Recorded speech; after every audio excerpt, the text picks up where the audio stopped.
Hi everybody, this is Boogast Reviews, and today I'm going to be doing a review on the Marvel Legends Silver Sable figure. So before we take a look at Silver Sable, let's take a look at the accessories that she comes with. So first up, she comes with the left arm of the Kingpin Build-A-Figure. And up next, she comes with her blasters. And these are the same ones that came with Domino and Boxer Short Deadpool. And it's done in a marbleized gunmetal collar. Now, typically I don't like these blasters, but they don't look bad, especially with her. So now let's get this in her hand. The big blaster fits in her hand just fine, but the little one doesn't fit in either hand, so I did have to find a different way for her to hold this.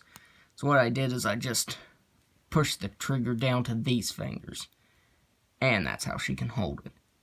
Now, she does hold it in kind of an angle, but if you have it like that, it doesn't look so bad.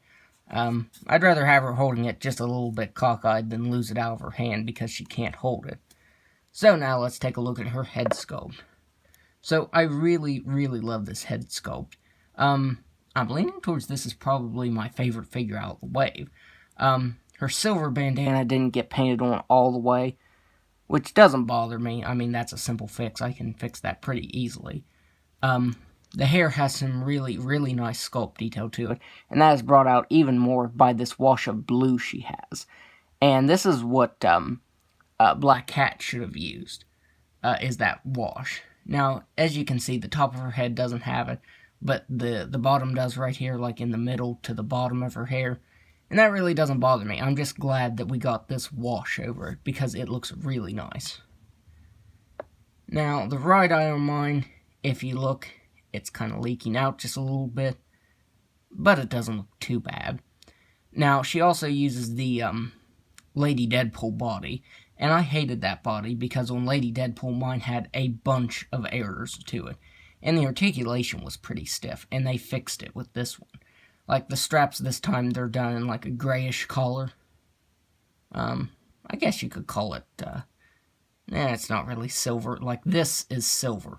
This is just gray. All of her straps and everything, like on her thighs right here, the pouches, they're done in a gray color.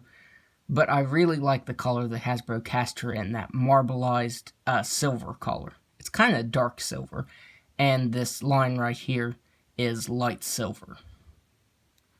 But yeah, there's a lot of silver going on this figure, and I like it. It looks really good. You can tell there's a lot of marbleization going on right here on her gloves. And I'm leaning towards these are brand new, but since they do have this joint right here, I think they're Madame Hydra's. I think they just retooled it to have articulation right there. Because Madame Hydra's gloves were all one piece. They didn't have any articulation except right up here.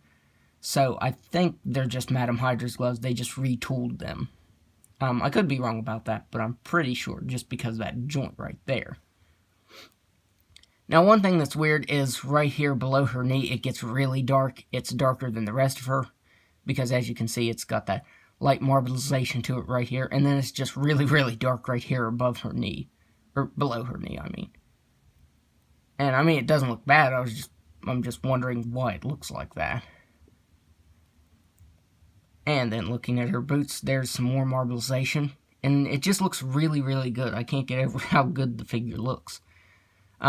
A lot of people don't like the marbleization, but I really like it. I think it looks good. So yeah, now let's go over her articulation.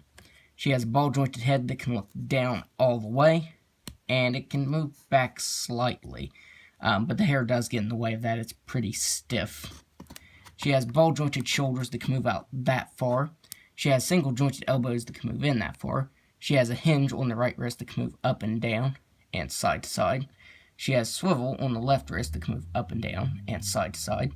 She has a ball-jointed diaphragm that can move back all the way and just about down all the way. One thing I wanted to say real quick is this is pretty infuriating that it does shift up and down. I'll probably glue that down too. I don't know what Hasbro's problem is with not gluing belts down. Nobody wants them to be going up like this when you're trying to pose them or review them. She has ball-jointed hips that can move out that far. Now, Lady Deadpool's hips couldn't move hardly at all. Like, the articulation on her hips was very troublesome. And even though she can't move them out all the way, it's definitely an improvement. She can kick forward all the way, and she can kick back all the way. She has swivel at the thigh, double jointed knee, swivel at the ankle that can move down all the way, up just a little bit, and an ankle rocker that's still pretty tough to move. So now let's do some size comparisons. Let's get her posed. Now getting her to stand was a bit of a challenge. She is kind of top heavy, but maybe with the weapons it kind of evens it out. Okay, so first up, here she is next to Sandman. He was a member of the Wild Pack for a little bit, and there she is next to Sandman. He's really tall. Here she is next to another member of the Wild Pack, Paladin. And is he going to stand? Every time I do a comparison, like right before the video, well, just anytime I'm posing these around that isn't in my video, they stand just fine. But the minute I start my video and put them in the video, they don't want to stand at all. But there she is next to Paladin. And finally, there she is next to the Pizza Spider-Man figure. So, overall, I'd highly recommend this figure. I really didn't think I'd like this figure, but yeah, she is just an awesome figure. I think mainly that was because I didn't like Lady Deadpool so much, because it uses the same body mold, and was just horrible. But yeah, Silver Sable is a really awesome figure. So, that's my review. If you like this review, be sure to hit the like button and subscribe to my channel. Thanks for watching.